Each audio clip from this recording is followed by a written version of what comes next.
Hello aspirants, कैसे हो सब? बढ़िया। लास्ट लेक्चर के अंदर अपन ने क्या पढ़ा था? पॉपुलेशन के बारे में पढ़ा था। जनन स्वास्थ्य पढ़ रहे हैं अपन, हिंदी मीडियम का लेक्चर है, ठीक है। और लास्ट लेक्चर के अंदर अपन क्या पढ़ा था? पॉपुलेशन के बारे में अपन पढ़ रहे थे। और पॉपुलेशन के बारे में अपन ने डिटेल में पढ़ा, जनसंख्या के बारे में, जनगणना क्या होती है। फर्स्ट लेक्चर के अंदर अपन ने क्या पढ़ा था? WHO के अकॉर्डिंग क्या परिभाषा होती है कि भाई जो सिर्फ फिजिकली फिट दिखे उस इंसान को अपन रिप्रोडक्टिवली हेल्दी नहीं बोलेंगे, जनन रूप से स्वस्थ नहीं बोलेंगे उसको, जो सिर्फ फिजिकली फिट हो। फिजिकली फिट भी होना चाहिए वो, बिहेवियर भी उसका बढ़िया होना चाहिए, इमोशनल भी होना चाहिए वो, ठीक है, और सोशल भी वो होना चाहिए। ये किसकी परिभाषा है? WHO की परिभाषा है। उसके बाद अपन ने बात करी RCH प्रोग्राम की, बात करी डिटेल में, बात करी उसकी। उसके बाद अपन ने बात करी पॉपुलेशन की, जनगणना की बात करी अपन ने, जनसंख्या की बात करी, जनगणना की भी बात करी। उसमें 2001 के अंदर जनगणना हुई, उसके अकॉर्डिंग ग्रोथ रेट कितनी है, 2011 के अंदर हुई, उसके अकॉर्डिंग ग्रोथ रेट कितनी है, जो अपने पास डेटा है NCERT के अंदर, उसके अकॉर्डिंग। कल भी बात हुई हिंदी वाली NCERT के अंदर 2001 के अकॉर्डिंग दे रखा है, लेकिन वहाँ 2011 कर लेना, क्योंकि इंग्लिश वाली NCERT को जब दोनों में लड़ाई होगी, हिंदी और इंग्लिश में, तो इंग्लिश वाली NCERT को प्रीफर करेगी NTA, ठीक है। कोई भी जो है NTA या फिर कोई भी जो भी एग्जाम कराएगा वो इंग्लिश वाली NCERT को मानेगा, तो उसको आप कर लेना सही, ठीक है। अब इस लेक्चर के अंदर अपन क्या बात करेंगे? कॉन्ट्रासेप्टिव मेथड्स की बात करेंगे। गर्भ निरोध की जो तरीके हैं उनकी अपन बात करेंगे, डिटेल में बात करेंगे, ठीक है। तो स्टार्ट करते हैं लेक्चर। उस लेक्चर स्टार्ट करने से पहले कुछ बातें बता देता हूं आपको। ये जो नोट्स वगैरह हैं ये आपको मिलेंगे टेलीग्राम चैनल पर, और आज DPP भी आपको मिल जाएगी, इस चैप्टर की भी मिलेगी और केमिस्ट्री वाले चैप्टर की भी आपको मिल जाएगी DPP। तो टेलीग्राम चैनल पर मिल जाएगी। टेलीग्राम चैनल का लिंक डाल रखा है डिस्क्रिप्शन में, वहां पर जाकर ज्वाइन कर लेना। और जिनको ये नहीं पता डिस्क्रिप्शन क्या होता है, तो भाई ये यूट्यूब पे मेरी क्लास चल रही है ना, इसके जस्ट नीचे इसी को क्या बोलते हैं? डिस्क्रिप्शन। इसको दबाओगे, इस पर क्लिक करोगे तो आपको क्या है? डिस्क्रिप्शन खुलेगा एक, उसमें क्या है? लिंक है मेरे टेलीग्राम चैनल का, उसको ज्वाइन कर लो। या फिर डायरेक्ट टेलीग्राम पर जाओ और सर्च करो RNM अकेडमी, आपको मिल जाएगा टेलीग्राम चैनल का लिंक। वीडियो को लाइक कर देना, ठीक है। तो मैं टारगेट वारगेट नहीं देता, ठीक है, दे रहा हूँ। वीडियो को लाइक कर देना यार अपने आप से, ठीक है। और अपने रोल नंबर जो हैं वो कमेंट कर देना, जिनको नहीं मिले वो अपना नाम कमेंट कर देना, रोल नंबर आपको मिल जाएगा, कमेंट सेक्शन के अंदर ही दे दिया जाएगा, ठीक है। तो स्टार्ट करें अब लेक्चर, ठीक है। बातें बहुत हो गई, बिना सब्सक्राइब किए देख रहे तो सब्सक्राइब भी कर लेना। अब लेक्चर स्टार्ट करते हैं, चलो आ जाओ। अब बात करते हैं गर्भ निरोध के उपाय। क्या कौन कौन से उपाय हैं जी गर्भ निरोध के, उनकी बात कर लेते हैं। कॉन्ट्रासेप्टिव मेथड्स कौन कौन से हैं उनकी बात कर लेते हैं, ठीक है। कॉन्ट्रासेप्टिव मेथड कौन कौन से हैं, ठीक है। तो कॉन्ट्रासेप्टिव मेथड क्या है? सबसे पहले तो क्या होता है ये कॉन्ट्रासेप्टिव गर्भ निरोध के उपाय? गर्भ निरोध क्या है? ये गर्भ निरोध से सिंपल सी मतलब है कि गर्भ नहीं होने देना है, ठीक है, मतलब प्रेगनेंसी नहीं होने देनी है, ठीक है। टू प्रिवेंट इसका मतलब क्या है भाई? तो इसको किसके लिए सिंपल सी भाषा में लिख दूं, मैं नॉर्मल भाषा में लिख दूं तो प्रेगनेंसी रोकनी है अपन को, प्रेगनेंसी रोकनी है, ठीक है। वही नॉर्मल भाषा के अंदर लिख दिया मैंने कि भाई गर्भ निरोध की जो उपाय हैं ये किसके लिए हैं? प्रेगनेंसी रोकने के लिए हैं जी, ठीक है। इंग्लिश में बोलेंगे इनको क्या? Contraceptive methods. क्या बोलेंगे? कॉन्ट्रासेप्टिव मेथड्स इनको बोलते हैं। हिंदी में इनको बोलते हैं गर्भ निरोध के उपाय। अब गर्भ निरोध के उपाय जो हैं वो अलग अलग हैं, बहुत सारे तरीके हैं गर्भ निरोध के। पहले के टाइम पर अलग टाइप के थे, थोड़े कम थे, आज के टाइम पर तो भर भर के अवेलेबल हैं मार्केट के अंदर। तो गर्भ निरोध के उपाय जो है उनकी डिटेल में बात करेंगे, एक भी स्किप नहीं करेंगे, अच्छे से डिटेल में बात करेंगे, जितना NCERT के अंदर दे रखा है, जितना पूछा जाएगा एग्जाम के अंदर। और यहाँ से क्वेश्चन आने के चांसेस बहुत ज्यादा होते हैं यार, और क्वेश्चन आता ही है यहाँ से, ठीक है। तो ध्यान से सुनना बातें। पहला है आदर्श गर्भ निरोध के उपाय के गुण, ठीक है। जो आदर्श गर्भ निरोध किसको बोलेंगे अपन? ऐसा कौन सा उपाय है जिसको आदर्श बोल सकते हैं? आइडियल कॉन्ट्रासेप्टिव मेथड किसको बोलेंगे? उसके अंदर कौन कौन से गुण होने चाहिए, कौन कौन सी क्वालिफिकेशन होनी चाहिए उसके अंदर, ठीक है। किसी भी गर्भ निरोध के उपाय जो है वो बहुत सारे हैं, लेकिन अब गर्भ निरोध के उपाय बहुत सारे हैं, लेकिन उनमें से बढ़िया किसको मानेंगे अपन? आदर्श किसको मानेंगे? आदर्श उसको मानेंगे जिसके पास ये सारी क्वालिफिकेशन होंगी। कौन कौन सी क्वालिफिकेशन होंगी जी? उसके पास कौन कौन सी क्वालिफिकेशन होनी चाहिए? पहली क्वालिफिकेशन होनी चाहिए यूजर फ्रेंडली होना चाहिए। वो कैसा होना चाहिए? यूजर फ्रेंडली होना चाहिए। मतलब क्या हुआ? जो प्रयोग करता है उसके हितों की रक्षा करने वाला हो, ठीक है। जो भी प्रयोग कर रहा है, जो भी इंसान उसको काम में लेगा, उसके हितों की रक्षा करने वाला हो, मतलब यूजर फ्रेंडली हो, सिंपल सी बात है, ठीक है। पहली क्वालिफिकेशन क्या होनी चाहिए? बहुत सारे उपाय हैं, उनमें से बढ़िया उपाय किसको मानेंगे अपन, आदर्श उपाय किसको मानेंगे, जिसके पास ये क्वालिफिकेशंस होंगी। कौन सी क्वालिफिकेशन भैया, पहली क्वालिफिकेशन होगी कि वो कैसा होना चाहिए, यूजर फ्रेंडली होना चाहिए, ठीक बात है, पहली क्वालिफिकेशन तो हो गई। दूसरी क्वालिफिकेशन क्या है, आसानी से उपलब्ध हो, आसानी से मिल भी जाए, ऐसा नहीं है कि उसके लिए दिल्ली जाना पड़े, मुंबई जाना पड़े, ऐसा नहीं होना चाहिए, ठीक है। ऐसा होना चाहिए कि जो आसानी से हर जगह अवेलेबल हो, उसको अपन आदर्श मान सकते हैं, ठीक भाई। दूसरी क्वालिफिकेशन होगी। तीसरी क्वालिफिकेशन क्या है, प्रभावी तथा दुष्प्रभाव नहीं हो, ठीक है, प्रभावी हो, ठीक है, जो जिस काम के लिए वो बना है उस काम के लिए तो वो प्रभावी हो और उसके कोई साइड इफेक्ट ना हो, ठीक है, और अगर साइड इफेक्ट हो तो कम से कम हो, ठीक है, या तो साइड इफेक्ट उसके नहीं होने चाहिए, ठीक है, अगर है तो वो कम से कम होने चाहिए, ठीक है। तीसरी क्वालिफिकेशन पता लग गई। चौथी क्वालिफिकेशन क्या है भाई, चौथी क्वालिफिकेशन उसकी क्या होनी चाहिए कि उपयोगकर्ता की काम इच्छा, ठीक है, जो उपयोग करता है उसकी काम इच्छा में बाधक ना हो, सेक्सुअल जो डिजायर है उसको ना कम कर दे। ऐसा नहीं है कि भाई ये उपाय वो यूज कर रहा है और उसकी सेक्सुअल डिजायर ही खत्म हो जाए, ठीक है, वो बंदा है उसकी जो सेक्स करने की इच्छा जो है वो ही खत्म हो जाए, ऐसा भी नहीं होना चाहिए जी, ठीक है, या फिर सेक्सुअल ड्राइव जो है उसके अंदर भी वो बाधक ना हो। तो ये 4 क्वालिफिकेशन होनी चाहिए, तभी उसको क्या बोलेंगे अपन, आदर्श उपाय बोलेंगे भाई। मैंने आपको बताया कि भाई गर्भ निरोध के उपाय बहुत सारे हैं, लेकिन उनमें से बढ़िया किसको मानेंगे अपन, सबसे अच्छा किसको मानेंगे, उसको मानेंगे, उसको आदर्श मानेंगे जिसके पास क्वालिफिकेशन हो, कुछ गुण हो उसके अंदर। कौन कौन से गुण बताए मैंने, सबसे पहला बताया मैंने आपको, वो यूजर फ्रेंडली होना चाहिए, ठीक बात है, यूजर फ्रेंडली तो हो गया। दूसरा मैंने बताया आपको कि वो आसानी से उपलब्ध हो जाए, अवेलेबल मार्केट में क्या है, इजीली अवेलेबल हो जाए वो, ठीक है, अपन को मिल जाए मार्केट में आसानी से, दूसरा बता दिया। तीसरा मैंने आपको बताया कि वो इफेक्टिव हो, प्रभावी हो, जिस काम के लिए वो बना है वो काम वो ढंग से कर पाए, तभी तो उसको आदर्श बोलेंगे। जिस काम के लिए वो बना है उस काम को, काम किस काम के लिए बना है, गर्भ निरोध के लिए बना है, तो गर्भ निरोध के लिए वो क्या हो, प्रभावी हो और उसके दुष्प्रभाव जो है वो कम से कम हो, मतलब साइड इफेक्ट जो है वो या तो ना के बराबर हो, या तो ना ही हो, या फिर हो तो कम से कम हो, ठीक है, साइड इफेक्ट या तो ना ही हो तो बढ़िया है, अगर है साइड इफेक्ट उसके तो कम से कम साइड इफेक्ट हो। और चौथी क्वालिफिकेशन क्या है कि भाई जो काम इच्छा है, जो प्रयोग करता है उसकी काम इच्छा है उसमें बाधक ना हो, मतलब उसकी जो सेक्सुअल डिजायर है या फिर जो सेक्सुअल ड्राइव है उसके अंदर वो बाधक ना हो, उसको कम ना करे, उसके अंदर कोई रोक ना लगाए। तो ये 4 क्वालिफिकेशन होंगी, जिसके पास ये 4 क्वालिफिकेशन होंगी उसको क्या बोल देंगे अपन, आदर्श गर्भ निरोधक उपाय बोल देंगे, ठीक है। जिसके अंदर ये 4 गुण होंगे उसको क्या बोल देंगे, आदर्श गर्भ निरोधक उपाय बोल देंगे, ठीक बात है, यहां तक समझ में आ गई। गर्भ निरोधक क्या होता है, गर्भ निरोधक उपाय क्या होता है भाई, प्रेगनेंसी रोकनी, सिंपल सी, जो भी उपाय, जो भी मेथड, लाइट फ्लक्चुएट हो गई थोड़ी सी, ठीक है, जो भी उपाय गर्भ निरोध, जो भी उपाय प्रेगनेंसी रोकने के लिए किया जाएगा उसको क्या बोल देंगे, गर्भ निरोधक उपाय बोल देंगे। ये बात आपको समझ में आ गई। अब आदर्श गर्भ निरोधक किसको बोलेंगे, आदर्श गर्भ निरोधक उपाय किसको बोलेंगे, उसकी भाई 4 क्वालिफिकेशन है, वो 4 क्वालिफिकेशन होंगी तो उसको आदर्श बोल देंगे, ठीक है, बढ़िया है वो फिर, ठीक है। चलो यहां तक बात समझ में आ गई।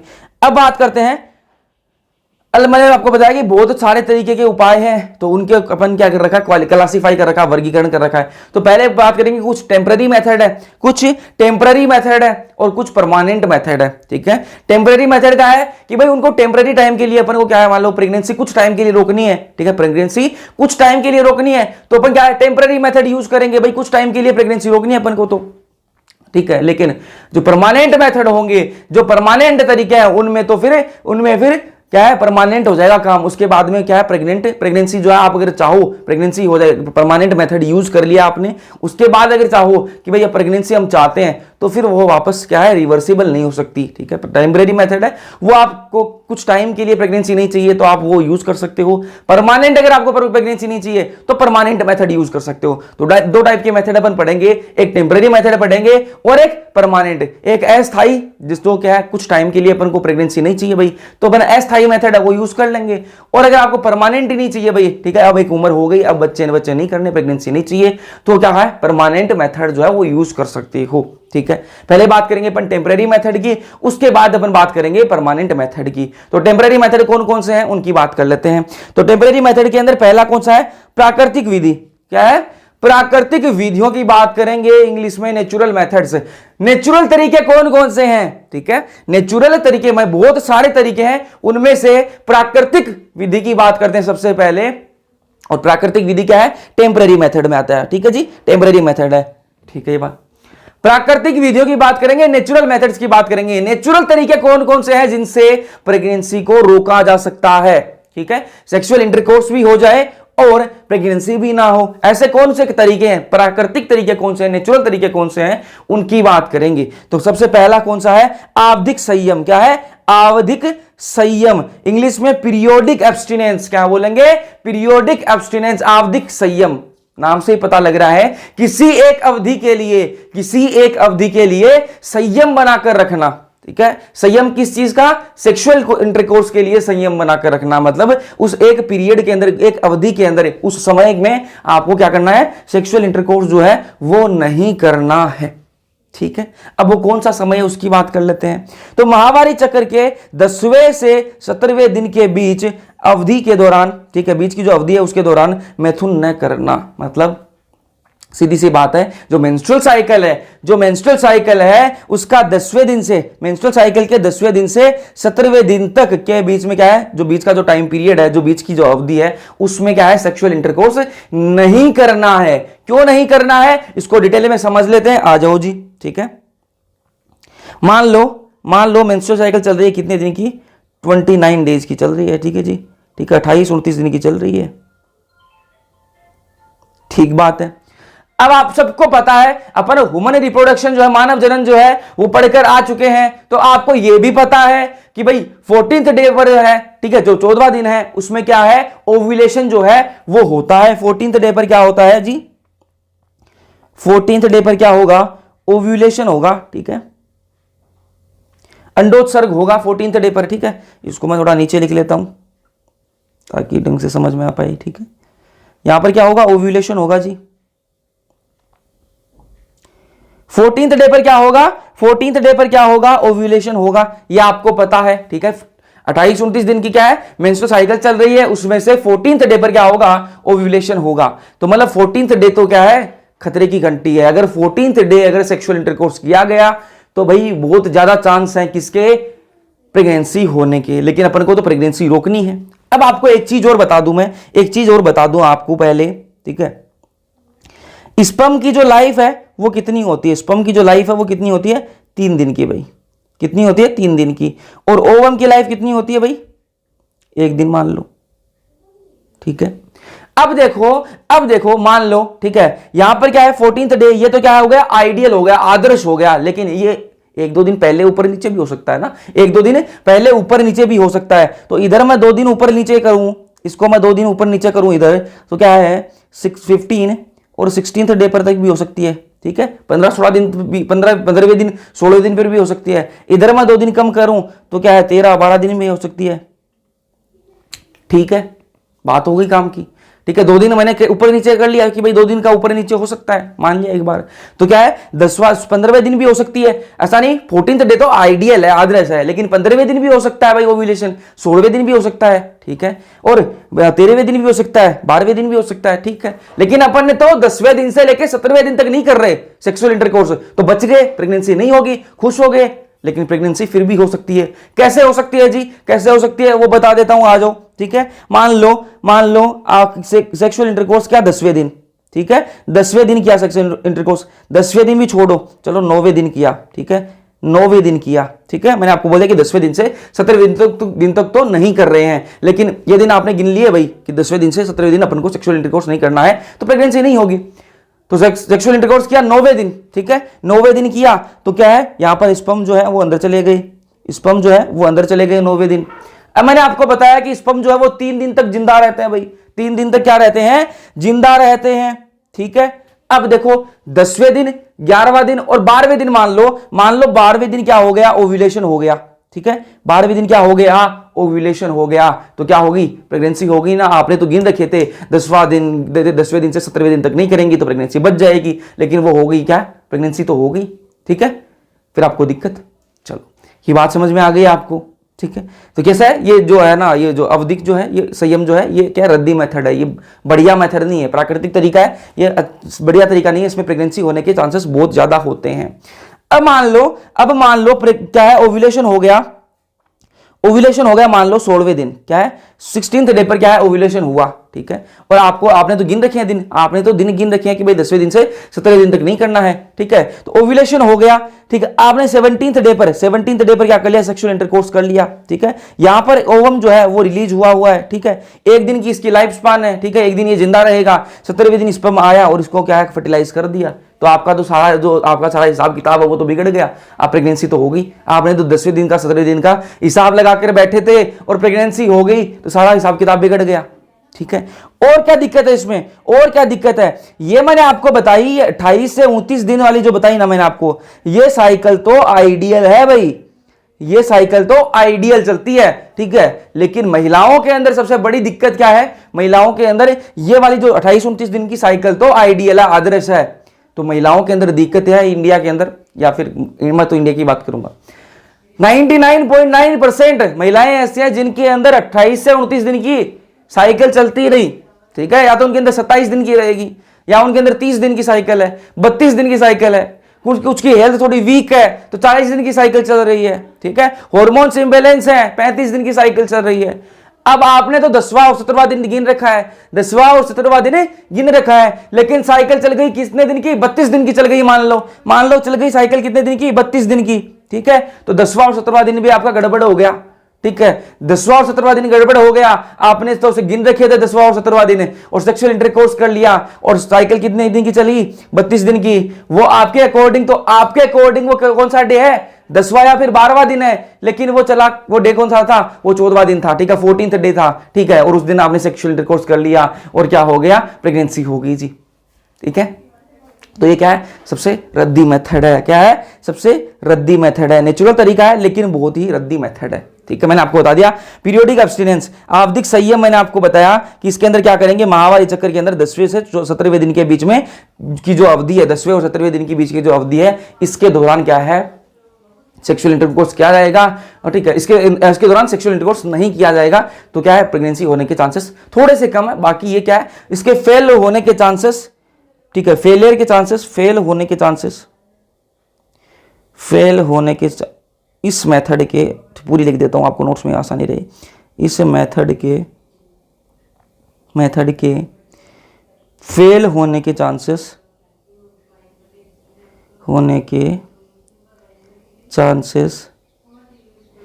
सबसे ज्यादा हैं, ठीक बात है। चलो आगे चलते हैं भाई। अब दूसरा जो नेचुरल तरीका, पहला नेचुरल तरीका मैंने आपको बता दिया आवधिक संयम, दूसरा जो नेचुरल तरीका है, नेचुरली यही है भी, ठीक है। ये क्या है भैया, बाह्य स्खलन या फिर आंतरिक मैथुन, क्या बोलेंगे, बाह्य स्खलन या फिर आंतरिक मैथुन, इंग्लिश में इसको बोलेंगे, क्या बोलेंगे, कोइटस इंटरप्ट्स, क्या बोलेंगे, कोइटस इंटरप्ट्स, और इसको क्या बोलते हैं, विड्रोवल मेथड भी इसको बोलते हैं, क्या बोलते हैं, विड्रोवल मेथड, विड्रोवल मेथड। ये क्या होता है जी, ठीक है, बाह्य स्खलन या फिर आंतरिक जो मैथुन है, ठीक है, इसको क्या बोलेंगे, कोइटस इंटरप्ट्स भी बोलते हैं, और विड्रोवल मेथड भी इसको बोलते हैं। इसके अंदर क्या होगा, सेक्सुअल इंटरकोर्स चल रहा है जी, ठीक है, सेक्सुअल इंटरकोर्स चल रहा है, और मेल पार्टनर को जब लगेगा कि अब स्पर्म जो है, जो सीमन जो है वो रिलीज होने वाला है, तो उस टाइम वो क्या करेगा, फीमेल रिप्रोडक्टिव पार्ट से, जो मेल पार्टनर है वो फीमेल रिप्रोडक्टिव पार्ट से, ठीक है, जो पीनस है उसको क्या है, विड्रॉ कर लेगा, बाहर निकाल लेगा, और जो है अंदर जो स्पर्म जो है वो अंदर रिलीज नहीं होंगे, स्पर्म जो है वो बाहर रिलीज हो जाएंगे, अंदर फीमेल रिप्रोडक्टिव पार्ट के अंदर स्पर्म रिलीज नहीं हुई तो प्रेगनेंसी नहीं होगी। तो आप बोलोगे भैया ये तो बहुत बढ़िया तरीका है, बहुत ही बढ़िया तरीका है, इससे तो क्या प्रेगनेंसी नहीं होगी, नेचुरल भी है, कोई साइड इफेक्ट भी नहीं, और बहुत बढ़िया तरीका है। तो मैंने कहा ये बढ़िया नहीं है, ये भी बहुत रद्दी मेथड है, बहुत खराब तरीका है, इससे भी क्या हो सकती है, प्रेगनेंसी होने के चांसेस बहुत ज्यादा हैं, ठीक है। क्या होगा भाई, पुरुष क्या करेगा इसके अंदर, ठीक है, ये हिंदी देख लो, पुरुष संभोग के दौरान क्या है, वीर्य स्खलन के से ठीक पहले क्या करेगा, स्त्री की योनि से अपना लिंग जो है वो बाहर निकाल लेगा, ठीक है, ये मैंने आपको बता दिया। और वो क्या है, स्पर्म जो है, सीमन जो है उनको बाहर रिलीज कर देगा। तो क्या स्पर्म अंदर रिलीज नहीं हुए और प्रेगनेंसी नहीं होगी, बहुत अच्छी बात है, वो तो बहुत ही अच्छी बात होगी जी, ठीक है, बहुत अच्छा तरीका है, नेचुरल तरीका है और बहुत अच्छा तरीका है। इससे तो क्या है, प्रेगनेंसी नहीं होगी, लेकिन बहुत ही खराब तरीका है, ये अच्छा तरीका नहीं है। इससे क्या है, प्रेगनेंसी होने के चांसेस बहुत ज्यादा हैं। कैसे हैं, आ जाओ बता देते हैं, आ जाओ जी, ठीक है। ये क्या है भाई, फीमेल रिप्रोडक्टिव पार्ट है मान लो, ठीक है। अब क्या हुआ, सेक्सुअल इंटरकोर्स चल रहा है, लेकिन उससे पहले मेल पार्टनर उसको लगेगा कि भाई अब सीमन रिलीज होने वाले हैं, उससे पहले कुछ सीमन जो है वो रिलीज हो जाता है, कुछ सिक्रीशन है, कुछ फ्लूइड जो है वो बाहर आ जाता है, और वो फ्लूइड जो है, उस फ्लूइड के साथ में, उस द्रव्य के साथ में स्पर्म भी आ जाता है, कुछ स्पर्म भी आ जाते हैं। और फर्टिलाइजेशन के लिए तो सिर्फ एक स्पर्म चाहिए, ठीक है, कुछ स्पर्म नहीं, सिर्फ एक स्पर्म ही चाहिए फर्टिलाइजेशन के लिए तो। और उसने तो सोचा कि भाई हमने तो कि जब स्पर्म जब रिलीज होने वाले थे तब तो हमने बाहर निकाल लिया भाई पीनस को, ठीक है, तब प्रेगनेंसी होगी नहीं। उसको ये नहीं पता कि भाई सीमन कुछ मात्रा में निकल चुका है पहले ही, तुझे पता भी नहीं चला, और उसमें क्या है, कुछ स्पर्म जो है वो अंदर जा चुके हैं, और स्पर्म अंदर जा चुके हैं तो एक स्पर्म अगर चला गया अंदर और वो जाकर क्या है फर्टिलाइजेशन कर देगा तो प्रेगनेंसी तो हो जाएगी जी, ठीक है। आपकी सारी गणित तो बिगड़ जाएगी, ठीक है, आपने जितना अपना दिमाग लगाया वो तो सारा बेकार, ठीक है, सारा बर्बाद हो गया, ठीक है। तो ये क्या है, ये भी रद्दी तरीका है भाई, नेचुरल तरीका है और ये भी खराब तरीका है, अच्छा तरीका नहीं है। फिर बात करेंगे तीसरा तरीका, ये भी क्या है, नेचुरल मेथड है, ठीक है, नेचुरल मेथड है, ये थोड़ा सा ठीक है, लेकिन ये भी क्या है, रद्दी है, इसके फेल होने की चांसेस भी बहुत है भाई। इसको भी लिख लेते हैं, इसको भी लिख लो, सेकंड जो है ना इसको भी लिख लो, फेल होने के चांसेस अधिक है, ठीक है। फिर बात करते हैं, तीसरा है स्तनपान अनार्तव। क्या है स्तनपान अनार्तव, इंग्लिश में इसको बोलते हैं लैक्टेशनल अमेनोरिया। क्या है लैक्टेशनल अमेनोरिया, मतलब क्या हुआ इसका कि भाई प्रेगनेंसी हुई है, ठीक है, प्रेगनेंसी हुई, फर्स्ट बेबी है, ठीक है, प्रेगनेंसी हो गई, उसके बाद में बेबी डिलीवर हो गया, उसके बाद में क्या है, आपको पता है कि क्या अब क्या है, जो मदर है वो क्या है, ब्रेस्ट फीडिंग करेगी, मदर क्या है, ब्रेस्ट फीडिंग कराएगी, बेबी को क्या दूध पिलाएगी, स्तनपान करवाएगी। तो जब तक स्तनपान करवाती रहेगी वो, जब तक जो मदर है वो स्तनपान बेबी को करवाती रहेगी तब तक मेंस्ट्रुअल साइकिल नहीं चलेगी, ठीक है। स्तनपान मतलब जब तक मिल्क आता रहेगा, जब तक लैक्टेशन होता रहेगा, जब तक मदर के ब्रेस्ट से मिल्क जो है वो आता रहेगा, तब तक क्या है, मेंस्ट्रुअल साइकिल नहीं चलेगी। ये बात पता है अपन को, मेंस्ट्रुअल साइकिल नहीं चलेगी, और मेंस्ट्रुअल साइकिल नहीं चलेगी तो ओव्यूलेशन नहीं होगा।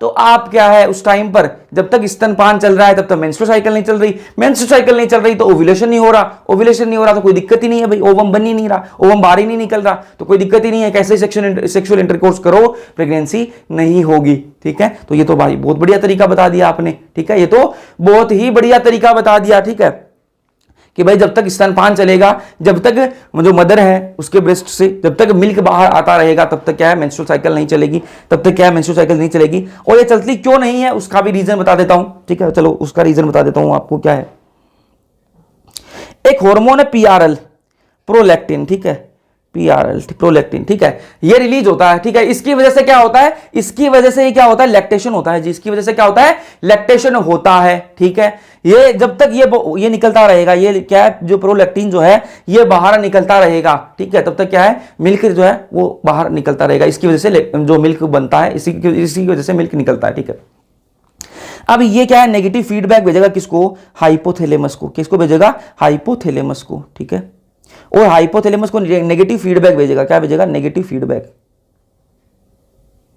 ठीक है, कि भाई GnRH मत निकाल तू, ठीक है, GnRH मत निकाल। अब ये GnRH क्या करता है, ये GnRH जो है ना, ये पिट्यूटरी से क्या निकलवाता है, ये पिट्यूटरी से निकलवाता है LHFSH, ठीक है। ये PRL है, इसने हाइपोथैलेमस को बोला कि तू GnRH है उसको निकालना बंद कर दे, तो उसने GnRH निकालना बंद कर दिया। GnRH नहीं निकला तो LHFSH नहीं निकले तो क्या हुआ, मेंस्ट्रुअल साइकिल नहीं चली, तो ओव्यूलेशन नहीं हुआ, तो भाई कैसे ही सेक्सुअल इंटरकोर्स करो, प्रेगनेंसी नहीं होगी। ठीक है, और ये सिस्टम कब तक चलता है भाई, ये 6 महीने तक चलता है। ठीक है, ये जो स्तनपान है ये कब तक चलता है, 6 महीने तक चलता है। मतलब जब बेबी डिलीवर होगा, बेबी जब डिलीवर होगा उसके 6 महीने तक क्या है, मिल्क जो है वो बनता रहेगा और स्तनपान जो है वो होता रहेगा। तो 6 महीने तक क्या है, मेंस्ट्रुअल साइकिल नहीं चली तो 6 महीने कोई दिक्कत नहीं है, कैसे भी सेक्सुअल इंटरकोर्स करो प्रेगनेंसी नहीं होगी, बढ़िया तरीका है। लेकिन ये फीमेल टू फीमेल वेरी करता है। ये 6 महीने मैंने आपको बताए ये आइडियल है। ठीक है, फीमेल टू फीमेल वेरी करता है। कुछ फीमेल की हेल्थ जो है, ठीक है, कुछ मदर्स हैं उनकी हेल्थ जो है वो थोड़ी कमजोर है। अगर कमजोर हुई तो उनके अंदर ये जो मिल्क प्रोडक्शन है, जो स्तनपान है, ठीक है, ये 5 महीने का भी हो सकता है। अगर 5 महीने का हुआ, ठीक है, वो तो सोच के बैठे हैं कि भाई 6 महीने तक चलेगा तो कोई दिक्कत नहीं है। 5 महीने का हुआ और 6वें महीने क्या आ गई, मेंस्ट्रुअल साइकिल चल गई तो प्रेगनेंसी हो जाएगी। फिर तो सारी गणित बिगड़ गई। ठीक है, तो एक चीज आपने देखो, 6 महीने के बाद होता है कि 6 महीने तक क्या है, मेंस्ट्रुअल साइकिल नहीं चलती तो कम से कम गैप जो है ना, कम से कम गैप 2 बच्चों के बीच में आपको कितना मिलेगा, 6 महीने का तो मिलेगा ही मिलेगा। 6 महीने का नहीं, 15 महीने का आपका गैप मिलेगा। कैसे मिलेगा वो बता देता हूं, चलो ये भी बता देता हूं। 2 भाई बहन है, उसके अंदर कम से कम गैप कितना होने का होगा, 15 महीने का गैप। ठीक है, 15 महीने का गैप तो कम से कम होगा। ठीक है, कैसे होगा वो बता देता हूं। पहला बेबी हुआ भाई, पहला बेबी हो गया। ठीक है, उसके बाद में 6 महीने तक पहला बेबी हुआ, उसके बाद में 6 महीने तक क्या चलेगा, 6 महीने तक क्या होगा, स्तनपान। ठीक है, 6 महीने ये जोड़ दो। ठीक है, उसके बाद में 6 महीने तक तो कोई दिक्कत ही नहीं है। 6 महीने बाद सेक्सुअल इंटरकोर्स होगा, उससे क्या होगी, प्रेगनेंसी होगी। उससे क्या होगी, प्रेगनेंसी होगी। तो प्रेगनेंसी कितने महीने चलेगी, 9 महीने चलेगी। ठीक है, और 9 महीने चलेगी। 9 महीने बाद क्या आएगा, दूसरा बेबी आएगा, सेकंड बेबी आएगा, सेकंड बेबी आएगा। ठीक है, तो फर्स्ट बेबी और सेकंड बेबी के बीच में कितने महीने का गैप हो गया, ये 9 और 6 कितने हो गए, 15 महीने का गैप। ठीक है, तो 15 महीने का जो पहले के टाइम के जो बच्चे हैं उनमें देख लो कि 15 महीने का गैप तो कम से कम 2 भाई बहनों के बीच में, ठीक है, या फिर 2 भाइयों के बीच में 15 महीने का गैप तो क्या है, कम से कम होता ही है। ठीक है, समझ में आ गई बात कैसे होता है। चलो अब आगे बात करते हैं। ये अपन ने नेचुरल तरीके देख लिए। नेचुरल तरीके कौन कौन से देखे अपन ने, पेज क्रिएट हो गया, सॉरी।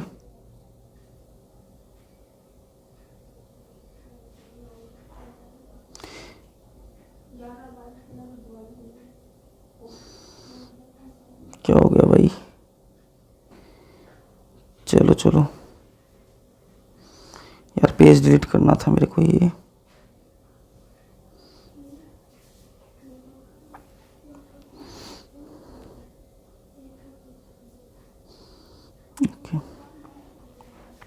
तो नेचुरल तरीके अपने कौन कौन से देखे, सबसे पहला देखा अपन ने आवधिक संयम देखा। ठीक है, उसके अंदर क्या है, एक अवधि के अंदर क्या है, सेक्सुअल इंटरकोर्स नहीं किया जाएगा, वो हमने आपको बता दिया 10वें से लेकर 17वें दिन तक। फिर अपने बाह्य स्खलन या फिर आंतरिक मैथुन देखा। उसके अंदर क्या है, मेल पार्टनर जो है वो इजाकुलेशन से पहले अपना जो पीनस है वो विड्रॉ कर लेगा फीमेल रिप्रोडक्टिव पार्ट से। ठीक है, उसके बाद में अपने तीसरा देखा स्तनपान अनार्तव, लैक्टेशनल अमोनोरिया देखा। इसके अंदर क्या होगा, 6 महीने तक क्या है, ब्रेस्ट फीडिंग चलेगी। ठीक है, मदर जो है उसके मिल्क फॉर्मेशन होता रहेगा, दूध आता रहेगा। तो उससे क्या होगा, जब तक दूध आता रहेगा तब तक क्या होगा, मेंस्ट्रुअल साइकिल नहीं चलेगी। मेंस्ट्रुअल साइकिल नहीं चलेगी तो ओव्यूलेशन नहीं होगा, ओव्यूलेशन नहीं होगा तो प्रेगनेंसी नहीं होगी। तो ये कितने महीने तक चलती है, 6 महीने तक चलती है, ये मैंने आपको बता दी। अब ये नेचुरल तरीके हो गए।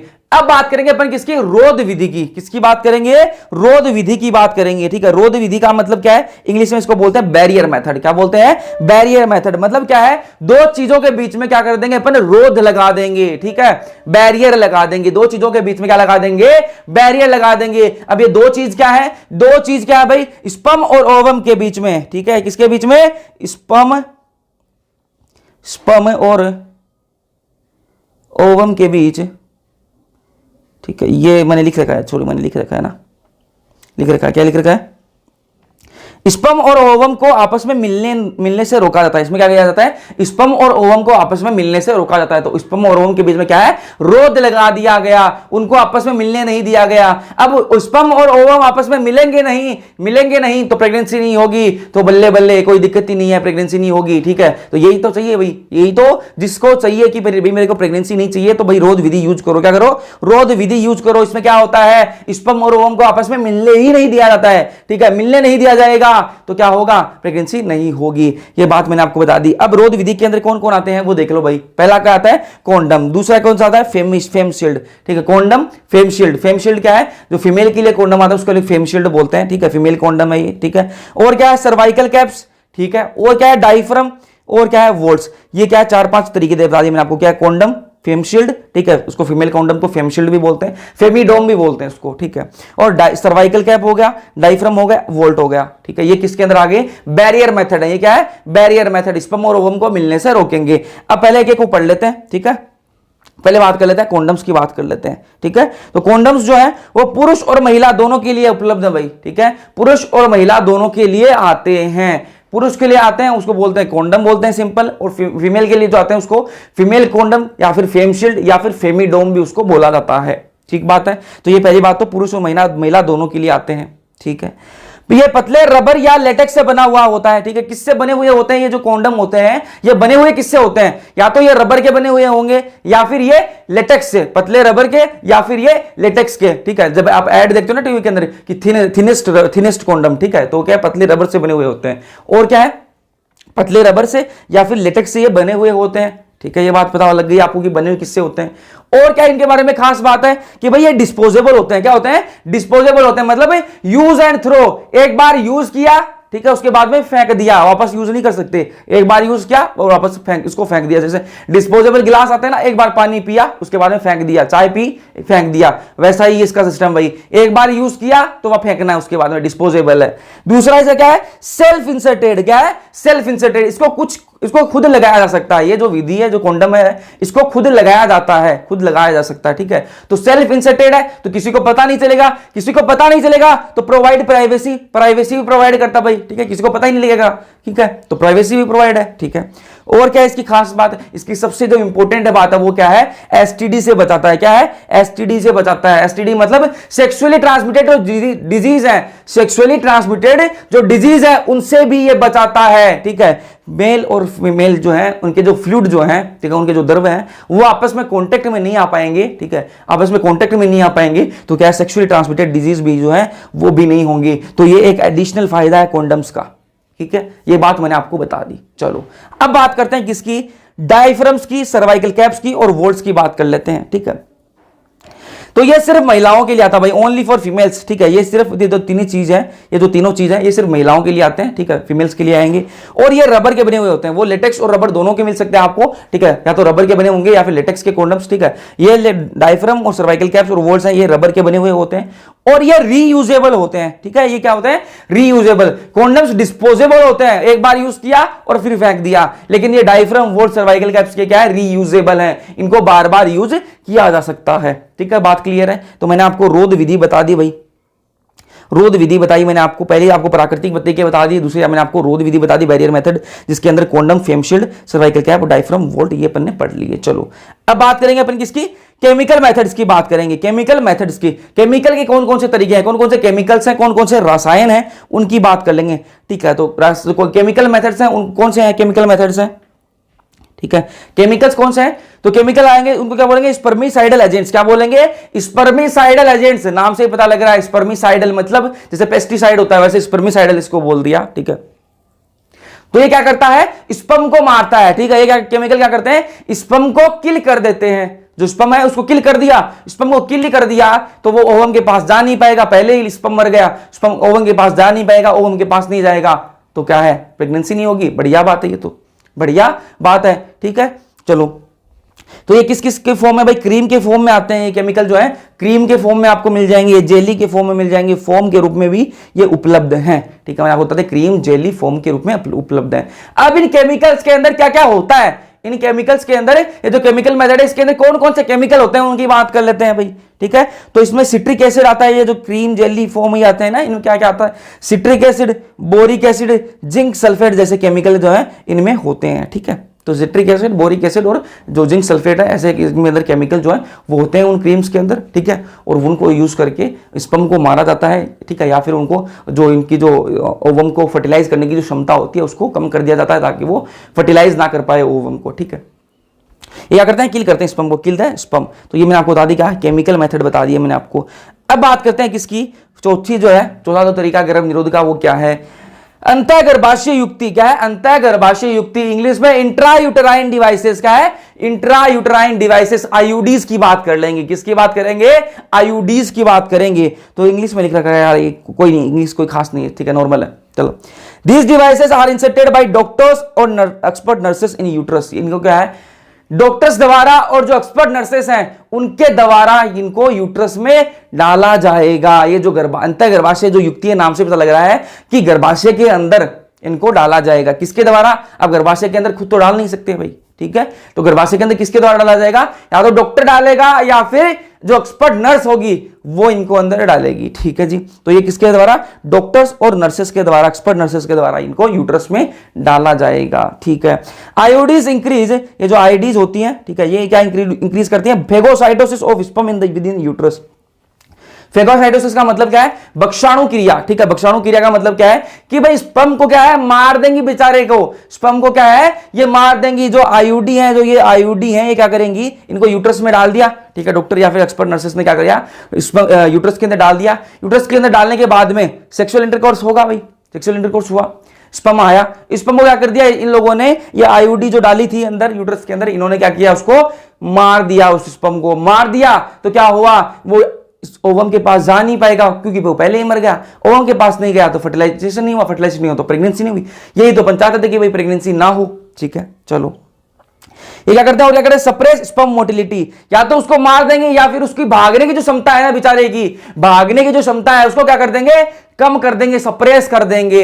तो वो भाग नहीं पाएगा, रेस नहीं लगा पाएगा, रेस नहीं लगा पाएगा तो वहां तक वो पहुंच नहीं पाएगा, ओवम तक वो पहुंच ही नहीं पाएगा, पहुंच नहीं पाएगा तो क्या है? प्रेगनेंसी नहीं होगी, ठीक है। और क्या है? उसकी मोटिलिटी कम कर देंगे। अगर वो जैसे तैसे पहुंच भी गया, अगर वो ओवम के पास थोड़ा चल चला के पहुंच भी गया तो उसको इतना कमजोर कर दिया जाएगा, इतना कमजोर कर दिया जाएगा कि वो क्या है? फर्टिलाइज ही नहीं कर पाएगा। वो स्पर्म जो है उसकी फर्टिलाइजिंग जो कैपेसिटी है ना, वो फर्टिलाइज करने की, ओवम को फर्टिलाइज करने की जो कैपेसिटी है वो कमजोर होने की वजह से खत्म हो चुकी है। अब वो ओवम के पास पहुंच भी जाए तो भी उसको फर्टिलाइज नहीं कर पाएगा, ठीक बात है।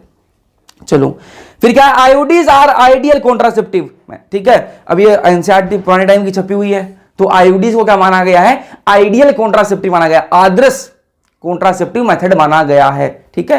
तो आदर्श गर्भनिरोध किसको माना गया? आइडियल कॉन्ट्रासेप्टिव आईयूडीज को माना गया। अंतःगर्भाशय युक्तियों को क्या माना गया है? आइडियल कॉन्ट्रासेप्टिव मेथड माना गया है। तो ये लाइन बहुत इंपॉर्टेंट है, बहुत ध्यान में रखना, ठीक है। मेथड फॉर फीमेल, फीमेल्स के लिए आइडियल कॉन्ट्रासेप्टिव मेथड है, ठीक है। Who want to delay pregnancy, जिनको प्रेगनेंसी भाई डिले करनी है कुछ टाइम के लिए, कुछ समय के लिए, जिनको डिले करनी है वो क्या करेंगे? आईयूडीज लगवा लेंगी। तो जितने टाइम के लिए उनको, मान लो 3 साल के लिए उनको डिले करनी है प्रेगनेंसी, 3 साल तक हमें कोई प्रेगनेंसी नहीं चाहिए, तो अभी 3 साल का उनके पास पैकेज है, 3 साल के लिए क्या है? उसको डिले करवा देंगे, ठीक है। डॉक्टर से क्या है? 3 साल के लिए डिले करवा देंगे, ठीक है। या फिर जिनको अपने 2 बच्चों के बीच में स्पेस चाहिए भाई, कि भाई 5 साल का गैप चाहिए हमें 2 बच्चों के बीच में, तो क्या है? वो फीमेल्स क्या है? आईयूडीज लगवा लेंगी, अंतःगर्भाशय युक्तियां लगवा लेंगी, तो उससे क्या है? प्रेगनेंसी नहीं होगी, उतने समय तक प्रेगनेंसी नहीं होगी।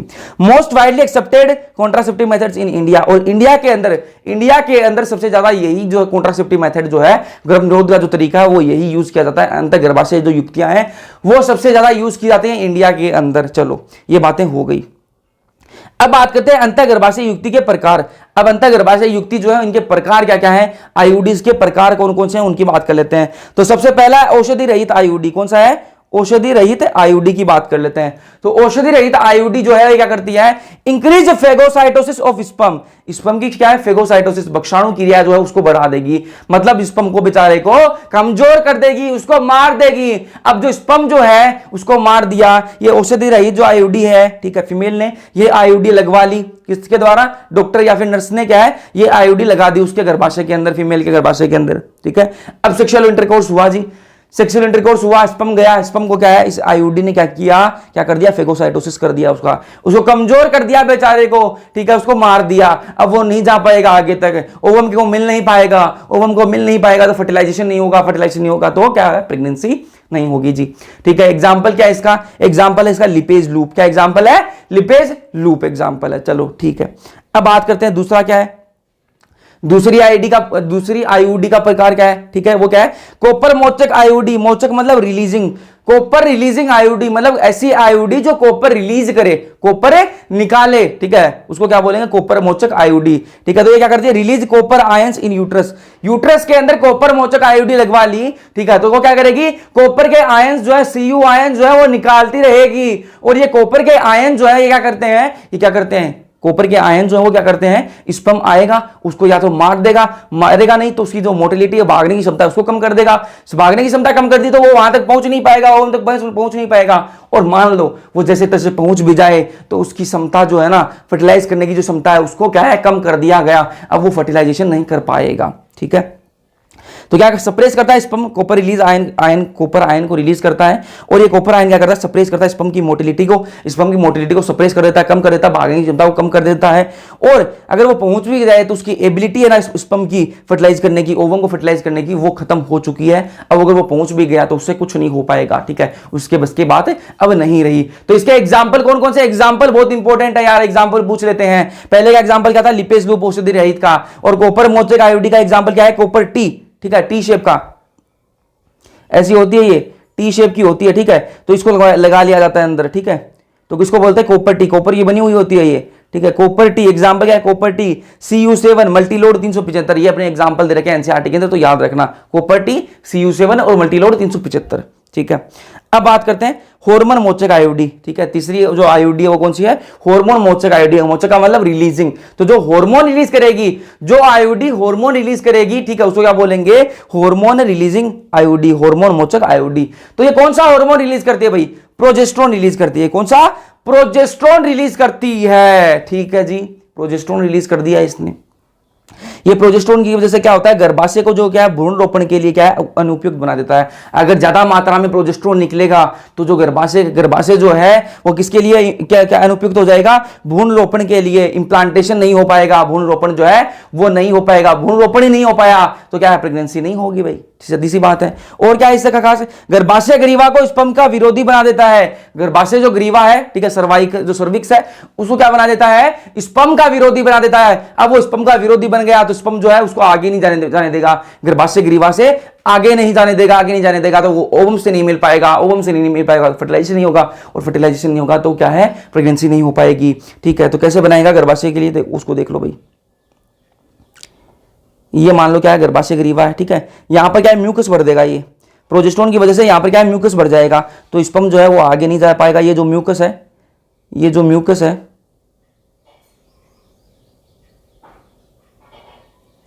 ये जो म्यूकस है ये स्पर्म को आगे नहीं जाने देगा, यूट्रस के अंदर नहीं जाने देगा, आगे नहीं जाने देगा, तो ओवम के पास स्पर्म जा ही नहीं पाएगा, तो फर्टिलाइजेशन नहीं होगा, प्रेगनेंसी नहीं होगी। चलो इसके एग्जांपल क्या है, एग्जांपल बहुत इंपॉर्टेंट है यार, एग्जांपल क्या है, प्रोजेस्टासर्ट, क्या एग्जांपल है, प्रोजेस्टासर्ट, ठीक है, एक एग्जांपल याद रख लेना, ठीक है, एनसीईआरटी में नहीं है लेकिन याद रख लेना, लेवोनोर्जेस्ट्रल, ठीक है, प्रोजेस्टासर्ट, लेवोनोर्जेस्ट्रल और LNG20 और प्रोजेस्टासर्ट तो याद रख लेना, ठीक है, एग्जाम के अंदर बहुत बार पूछा जाता है ये, तो एग्जाम को याद रख लेना, प्रोजेस्टासर्ट, LNG20 और लेवोनोर्जेस्ट्रल, ठीक है।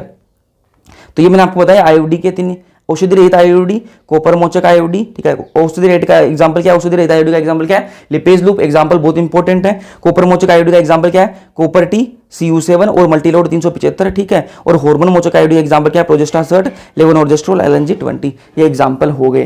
तो ये अपन ने आईओडी की बात कर ली, अब अपन पढ़ेंगे क्या, ओरल कॉन्ट्रासेप्टिव, ठीक है, ओरल कॉन्ट्रासेप्टिव जिनके अंदर गोलियों की बात करेंगे, ठीक है, कौन कौन सी गोलियां हैं जिनसे क्या गर्भ निरोध किया जा सकता है, तो उनकी बात करेंगे अपन नेक्स्ट लेक्चर के अंदर। इस लेक्चर के अंदर इतना पढ़ेंगे, समझ में आया, कमेंट सेक्शन में कमेंट कर देना, अपने रोल नंबर जो है वो कमेंट कर देना, जिनको नहीं मिले वो अपना नाम कमेंट कर दो, ताकि आपको कमेंट सेक्शन में ही आपको रोल नंबर दे दिया जाएगा, ठीक है। वीडियो पसंद आया लाइक कर देना, अपने दोस्तों के साथ में शेयर कर देना, बाकी मिलते हैं नेक्स्ट लेक्चर के अंदर, तब तक के लिए पढ़ते रहो।